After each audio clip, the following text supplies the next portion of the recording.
Bueno, para centrarnos un poco, os traigo las partes de esta charla, ¿vale? Primero voy a hacer una pequeña introducción, después me parecía muy importante hablar del contexto en el que nos movemos, ¿no? Para partir de ahí ya profundizar. Y bueno, como habréis visto en el subtítulo, los objetivos un poco de esta tertulia para mí son, por un lado, explicar o exponer esa posible vivencia de las parejas en ese proceso de búsqueda de embarazo.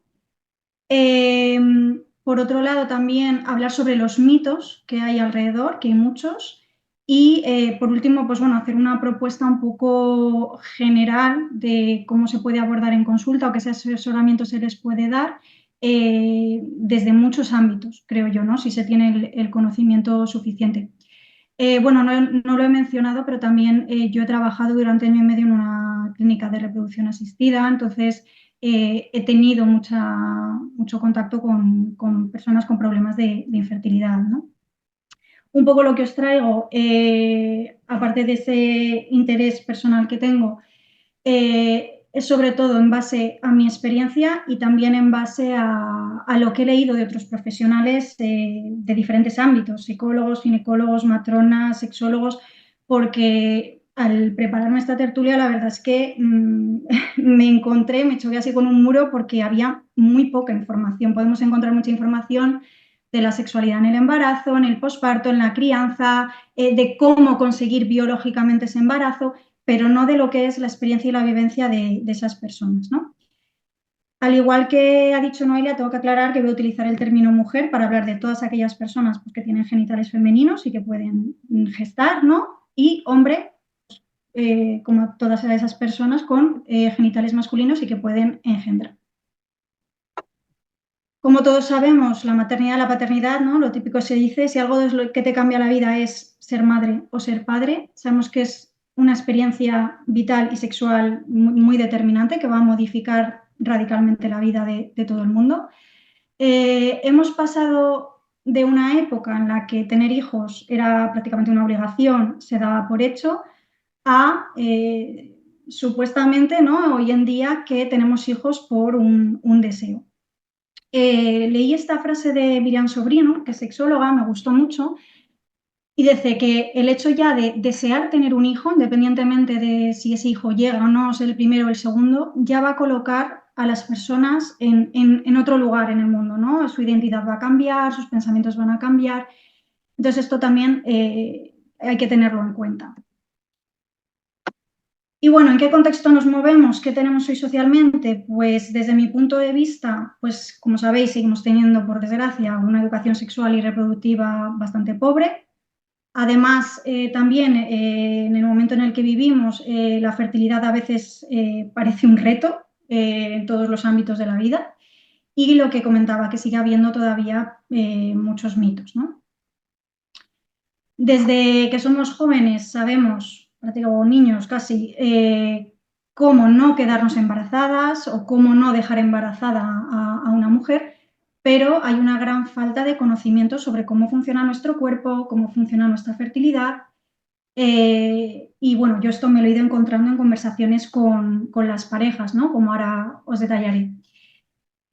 También para otra charla que di sobre reproducción asistida busqué estudios sobre qué conocimientos tenía la población sobre lo que es la reproducción, ¿no? Bueno, solo me encontré una tesis doctoral que no estaba en abierto, y luego me encontré esos dos pequeños estudios que veis ahí, que curiosamente estaban llevados a cabo por clínicas de reproducción asistida. Si os fijáis, ambas encuestaron a más de 1.000 mujeres y bueno, un poco lo que nos decían, una de ellas es que hasta un tercio de los ciclos de reproducción asistida que se habían llevado a cabo como motivo por una baja reserva ovárica se podían haber evitado si las mujeres tuvieran suficiente información en el momento adecuado, ¿no? También que la gran mayoría no sabía a qué edad comenzaba a descender la fertilidad y por último que percibían como un optimismo social y real. Y esto me parece un poco irónico porque creo que las grandes culpables de este optimismo irreal en parte son esas clínicas de reproducción asistida, ¿no? Y bueno, en la otra encuesta, fijaros, solo el 40% conocía lo que es la reserva ovárica y solo el 23% conocía qué pruebas se hacen para conocer la fertilidad. Y bueno, pues aparte de la escasez de los estudios, llama la atención en que, por supuesto, esas encuestas se hicieron solo a mujeres, ¿no? ¿Qué ocurre? Cuando una pareja lleva un tiempo teniendo relaciones, lo normal es que, pues, mientras no quieren ser padres, ponen medios, ¿no? El tipo de anticonceptivo que sea. Y cuando toman la decisión, pues lo único que tienen que hacer, dicen, bueno, pues dejamos de tomar anticonceptivos, dejamos de poner medios y ya está, el embarazo vaya. ¿Qué ocurre? Que la mayoría espera que ocurra en el primero, en el segundo. O sea, tengo amigas jóvenes que al segundo o tercer mes han empezado a hacerse tiras de ovulación. ¿Qué ocurre? Pues que tenemos esa falta, como decía, de información. La tasa de concepción de la especie humana es muy baja. Es decir, personas de menores de 30 años sanas solo se van a embarazar en un ciclo entre el 15 y el 25% de ellas, ¿vale? Ahí os pongo un poco los porcentajes de consecución del embarazo con el paso de los meses y si os fijáis, la mayoría en el primer año lo van a haber conseguido y la gran mayoría en los 2 primeros años. Es verdad que hay que tener en cuenta pues, que esos porcentajes van a ir disminuyendo con la edad, sobre todo a partir de los 35 años. Y además de esto, ¿qué retos tenemos? Pues por un lado tenemos un ritmo de vida que todos lo sufrimos, de estrés, cansancio, quehaceres, hiperproductividad. Entonces así no hay ni tiempo, ni espacio, ni ganas para tener relaciones sexuales, ¿no? Además, pues sabemos que está habiendo un retraso de la maternidad y la paternidad en las últimas décadas, pues por los cambios a nivel social, a nivel cultural, económico, etc. También se sabe que hay una disminución de la fertilidad también biológica general por otros motivos como son los estilos de vida, la contaminación. Por supuesto, sigue habiendo presión social por tener hijos, es decir, una vez que las parejas se consolidan, se van a vivir juntos, se casan, enseguida viene la pregunta, ¿no? De, bueno, ¿y los niños para cuándo?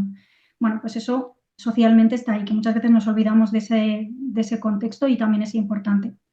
Tampoco aquí en nuestro país tenemos una cultura de consultar antes de la búsqueda de embarazo, ¿no? Antes de que llegue. En otros países sí que está muy instaurada la visita preconcepcional, pero aquí las mujeres normalmente consultan una vez que el embarazo ha llegado o precisamente porque no llega. También tenemos, por otro lado, pues, la construcción de la masculinidad que hay social, ¿no? En tanto en cuanto la virilidad del hombre también se basa en su capacidad para fecundar, ¿no? Y, por supuesto, todos los conceptos derivados del patriarcado que van a reducen la feminidad, la maternidad y la mujer al hecho de ser madre, ¿no? Y, por tanto, la valía de la mujer también se basa en su capacidad para ser madre. Por supuesto, la responsabilidad de la fertilidad socialmente, históricamente y hoy en día en cada mujer sigue estando dentro de nosotras, ¿no? Es decir, siempre se ha puesto el problema en la mujer, la mirada en la mujer. ¿Qué pasa? Pues que hemos interiorizado esa responsabilidad y esa exclusividad en nosotras y claro, eso genera una presión en la mujer enorme. Y, por supuesto, a pesar de ello, y a pesar de que sabemos que los problemas de fertilidad en porcentaje son iguales en hombres y en mujeres, a pesar de todo eso, parece que la mujer en la reproducción tiene un papel pasivo, es decir, solo tiene que abrirse de piernas y ya está. Y hoy en día se sabe que además no es el espermatozoide más rápido, sino el que el ovocito selecciona, ¿no? Es decir, es que ni siquiera biológicamente tenemos un papel pasivo. Y bueno, también, pues como ya he comentado, la prevalencia de muchos mitos que os comento. He traído algunos, seguro que si cambiamos de contexto, de cultura, pues puede haber muchos otros. Yo os traigo así los que conozco. Ya lo he comentado, parece que es muy fácil quedarse embarazada. ¿Por qué? Porque siempre conocemos el caso, sobre todo cuando somos adolescentes, ¿no? Pues es que fulanita se ha quedado embarazada y ese miedo a los embarazos no deseados. Pero la realidad es que no es tan fácil, ¿vale? También el tema de las posturas. En Internet podemos encontrar posturas miles para quedarnos embarazadas tanto durante el coito como después, ¿no? Bueno, pues la evidencia científica hoy en día nos dice que no es así, que al menos hasta hoy no está demostrado. También lo he comentado un poco que con las técnicas de reproducción parece que todo es posible, que tú puedes hacer tu proyecto de vida y si quieres, con 50 años, tú llegas y te embarazamos. Bueno, pues también sabemos que no es así. Igualmente, el peso de la influencia que tiene la edad en la reproducción parece que solo recae en las mujeres y cada vez hay más estudios que evidencian las alteraciones que se producen en el esperma solo por el hecho de la edad en los hombres. También parejas pues que ya tienen hijos, pues como es lógico, dan por sentado, sobre todo si les ha costado poco, pues que el segundo va a venir igual de rápido. Y bueno, ahí hay que tener en cuenta que el contexto de esas relaciones sexuales cuando ya se tiene un hijo no tienen nada que ver, ¿no?, con cuando no había ninguno. Y además puede darse una infertilidad secundaria, ¿no?, después de tener un niño. Y luego tenemos un poco también ese batiburrillo de es que si tengo relaciones todos los días es más fácil, no, mejor tener cuanta más abstinencia, mayor calidad seminal, pues no, ¿vale? ¿Qué nos dice la evidencia? Que una abstinencia de menos de 4 días, pues aunque conlleve a unas eyaculaciones de menor cantidad, hace que el esperma sea de mejor calidad que aquellas esas abstinencias de más tiempo, ¿no? La recomendación general es tener relaciones unas 2-3 veces por semana, porque así, por probabilidad, se va a tener relaciones en los días fértiles, ¿vale? Y, como también habréis oído, pues eso de que los anticonceptivos hormonales afectan a la fertilidad, pues hoy en día no está demostrado, ¿vale? Y bueno, respecto a la vivencia de las parejas, evidentemente traigo generalidades. Cada persona es un mundo, cada pareja es un mundo. Evidentemente la esfera sexual de las personas, como sabemos, va variando, va a medida que pasa el tiempo, con las experiencias, con las etapas vitales. ¿Qué suele ocurrir cuando se toma la decisión de tener un hijo con una persona, iniciar ese proyecto? Pues todos esos sentimientos de ilusión, de sensación de unión con la pareja, de compromiso, pues va a hacer que esa energía física y mental aumente y que aumenten normalmente las relaciones sexuales, ¿no?, empujados por ese deseo. Pero ¿qué ocurre? Que queramos o no hay un cambio. Para empezar, sabemos que esas relaciones van a requerir un coito, sí o sí. Y luego ya no se tiene sexo solo por placer, sino que además se suma el deseo de tener un hijo. ¿Qué pasa? Que con el tiempo ese deseo no se suma, sino que termina siendo sustituido, ¿no? Y bueno, no lo he dicho, pero como ya sabemos, el coito es una de las prácticas que en muchas mujeres es de las menos placenteras, ¿no?, por la poca estimulación que hay del clítoris. Entonces, bueno, todo esto va a influir. Va pasando el tiempo y el embarazo no llega y, bueno, pues aumenta la preocupación, aumenta la frustración, las parejas empiezan a buscar información, sobre todo las mujeres, ¿no? ¿Y qué ocurre? Que dicen, bueno, pues tengo que ver cuándo soy fértil. Hoy en día nos encontramos mujeres académicamente muy preparadas, con una educación espléndida, pero que, como ya comentaba, al segundo mes se compran unas tiras de ovulación. ¿Por qué? Porque nadie les ha enseñado o no se han preocupado en entender su cuerpo, en detectar esos signos de fertilidad, porque el cuerpo nos da muchas señales.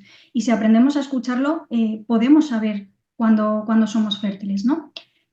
El caso es que, bueno, se empiezan a centrar esas relaciones en esos días fértiles. En este caso, ¿qué ocurre? Pues que al final, tengamos ganas o no, como toca, tenemos relaciones y al final es una obligación y no un placer. Y como requiere coito, pues al final esas relaciones se van a centrar en los genitales, pueden llegar a ser algo totalmente mecánico y dejando de lado pues, lo que es toda la erótica que que engloba lo que es una relación sexual con una pareja, ¿no? Esa diversión, la comunicación y, por supuesto, muchas veces se obvia el deseo y la excitación, ¿no? ¿Qué pasa? Pues que al final, pues eso, todas esas relaciones terminan siendo nada apetecibles. Me gusta mucho esa similitud que hace Nagore y Uriarte, que es la comparación entre dar un paseo por placer, ¿no? Voy a donde quiero, me tomo el tiempo que quiero, me paro, vuelvo atrás, a un paseo, pues que tengo que hacer unos recados, voy con tiempo, al lugar, ¿no? Entonces, bueno, dentro de todo este contexto, además, pues como es lógico, van surgiendo diferentes sentimientos de culpa, rabia, frustración, impotencia, de poca valía por esa construcción social que tenemos de la valía del hombre y de la mujer, ¿no? Muchísimos miedos, y si no lo consigo, y si hay algo mal en mí, y toda esa ansiedad, esa preocupación, pues a medida que va pasando el tiempo va increciendo, ¿no? Además, cada menstruación pues, va a suponer un pequeño duelo por la pérdida de esa posibilidad de embarazo. Hay parejas que incluso llegan a aislarse socialmente para no tener contacto con embarazadas o con niños pequeños o por evitar preguntas incómodas. Por supuesto, si pensamos en esa relación sexual por obligación, sin deseo, pues es probable que aparezcan disfunciones sexuales. También, como es lógico, conflictos en la pareja, porque además aquí chocan, ¿no?, la vivencia y los sentimientos de uno y los del otro. Entonces, cómo lo vive cada uno, la motivación que tiene, pues es muy probable que lleve a esos conflictos. Y no hay que olvidar otros factores como puede ser ese vértigo ante ese nuevo rol de madre y padre, incluso dudas de tener ese proyecto con la persona que tenemos al lado, la existencia de conflictos previos o incluso pues ya haber tenido pérdidas gestacionales que por supuesto incrementan todos esos sentimientos y estos miedos muchísimo. Y bueno, pues cuando me puse a buscar información tenía la esperanza de encontrarme algún estudio que recogiera estas vivencias, pero la verdad es que no he encontrado casi nada. Los que pueden estar un poco más relacionados son estos tres que veis, que si os fijáis son de la misma autora y del 2022, 23 y 24, o sea, súper recientes. Son encuestas que se hicieron a mujeres que buscaban embarazo a través de un cuestionario en Estados Unidos y Canadá. Y os he traído brevemente lo que me parecía más interesante. Si os fijáis en ambos estudios, más del 30%, no sé si se ve el puntero, espero que sí. Más del 30%, ¿vale? Tenían en las últimas 4 semanas relaciones sexuales dolorosas. En el primero, una cuarta parte de las mujeres cumplía criterios de disfunción sexual. El 12% refería, incluso tenía criterios de angustia sexual.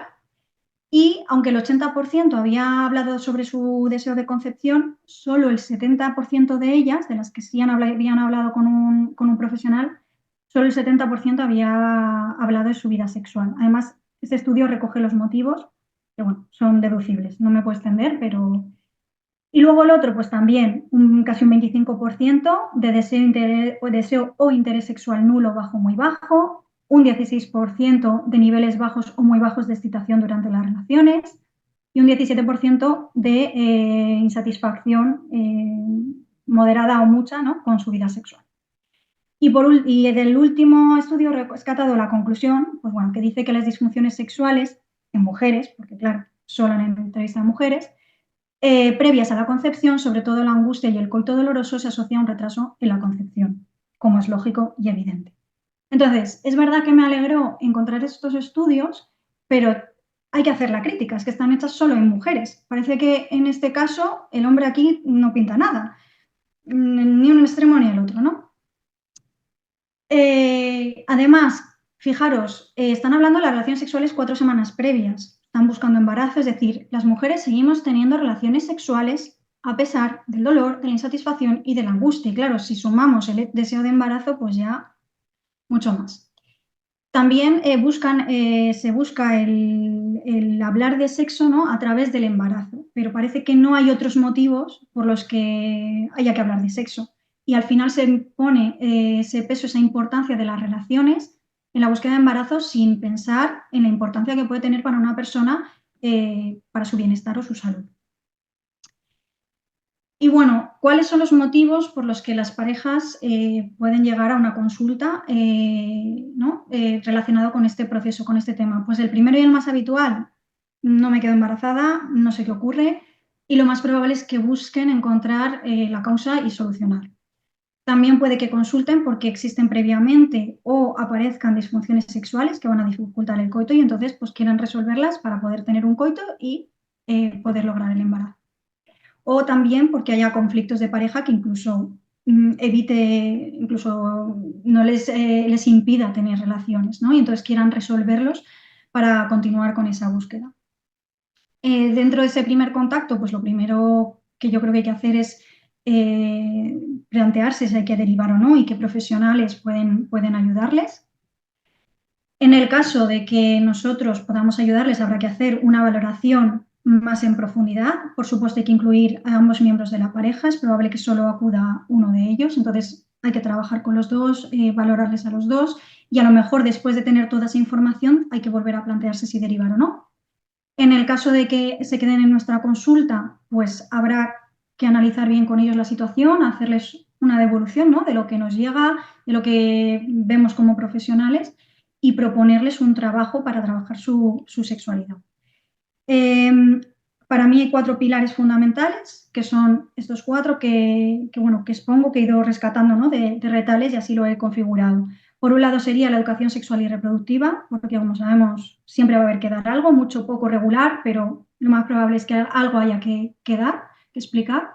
Por supuesto, habrá que abordar las dificultades sexuales que haya, trabajar la autoestima y la erótica. La autoestima en estas personas va a estar muy tocada, por lo que ya he mencionado. También pues esa erótica a la pareja. Y por último, ayudarles a adaptar esas prácticas sexuales, pues para, evidentemente, si es posible, lograr el embarazo, pero sobre todo seguir disfrutando, ¿no? Aquí he traído, pues, como las cosas que me parecían más importantes que habría que explicar en cuanto a la educación sexual. Pues ya sabemos, sexualidad no es solo sexo, sexo no es solo coito y que la reproducción solo es una parte de la sexualidad. ¿Cuáles son las fases de la respuesta sexual? ¿Cómo varían entre personas? ¿Por qué se pueden ver afectadas? Etcétera. ¿Qué es el deseo? ¿No? Que depende de factores biológicos, psicológicos, sociales, que es la erótica, y muy importante la comunicación en la pareja, porque si no comparten cómo se sienten, cómo lo están viviendo, pues la situación es mucho más complicada, ¿no? Y en cuanto a la reproducción, muchas veces cuando comentamos los tiempos normales que he expuesto antes, su nivel de ansiedad baja mucho, porque a lo mejor llevan 3 o 4 meses intentándolo, piensan que tienen un problema y cuando les dices que la normalidad entra dentro de los 2 primeros años, bajan las expectativas y se lo toman de otra manera, ¿no? También hay que hablarles, por supuesto, de la influencia de la edad y de los hábitos de vida y a veces el funcionamiento más básico de la fertilidad y la reproducción. Nos podemos encontrar personas que es que ni siquiera sepan que hace falta un coito, porque han recibido, no han tenido educación o no se ha hablado de eso en su ambiente. Entonces, hay que ser muy claros y sobre todo indagar mucho en qué información tienen. Y por último, hacer hincapié en la estimulación del clítoris y del orgasmo de la mujer. ¿Por qué lo pongo? Ya no es solo porque va a hacer esa relación sexual más placentera, sino porque hay estudios en los que se ha visto que la estimulación del clítoris genera unos cambios en el tracto genital femenino que ayudan a la capacitación del esperma. Y por supuesto, el orgasmo, con el descenso, las contracciones del cérvix, también ayudan a ese paso del esperma, ¿no?, hacia el útero. Y por supuesto también hay que aclarar que erección y lubricación no son iguales a excitación, ¿no?, que muchas veces también esos conceptos se confunden.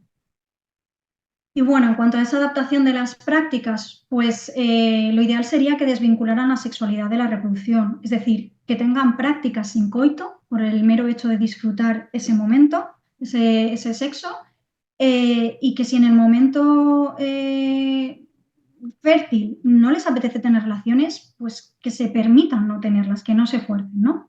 Eso es un poco también se relaciona con el tercer punto, ¿no? Es decir, pueden llevar un control, pero tiene que ser una cosa flexible. Por supuesto, potenciar el juego erótico y el erotismo en los días fértiles, es decir, esos días que ellos sepan que son fértiles, quieren tener relaciones, pues convertirlo en un juego. Desde el día antes, desde por la mañana, se pueden mandar mensajes, fotos, fantasear, es decir, todo ello un poco con el objetivo de llegar a ese momento con ganas, ¿no? Y luego, lo que es en el momento de la relación, pues prepararlo como un ritual, preparar el ambiente, elegir la ropa, música, todo lo que hablamos, todas las técnicas del placereado, ¿no? Un masaje, un baño, baile, todo lo que les pueda apetecer, una comida rica, de tal manera que aunque al final tenga que haber un coito, porque si es lo que quieren tiene que haberlo, pero que lleguen con ganas y que aunque inicialmente no haya un deseo, que toda esa estimulación física, sensorial, pues les lleve a despertar ese deseo, ¿no? Y luego, por supuesto, es un momento estupendo para romper la rutina y la dinámica de esa pareja. Es decir, se pueden utilizar, introducir juguetes, probar prácticas, estímulos visuales, auditivos, ¿vale? Entonces habrá que indagar en cuáles son los gustos y las preferencias de esa pareja y proponerse. Entonces, bueno, ojalá que de esta forma y con la ayuda de los profesionales, pues en la búsqueda de embarazo sea un motivo más y no un inconveniente, ¿no? Para disfrutar del sexo y de la pareja. Y bueno, muchas gracias a todas. Y por último, como tenía bastantes referencias al final, os he dejado un QR por si a alguien le interesa la bibliografía, ya que me ha costado tanto conseguirla, pues quería compartirla y ahí la tenéis, ¿vale?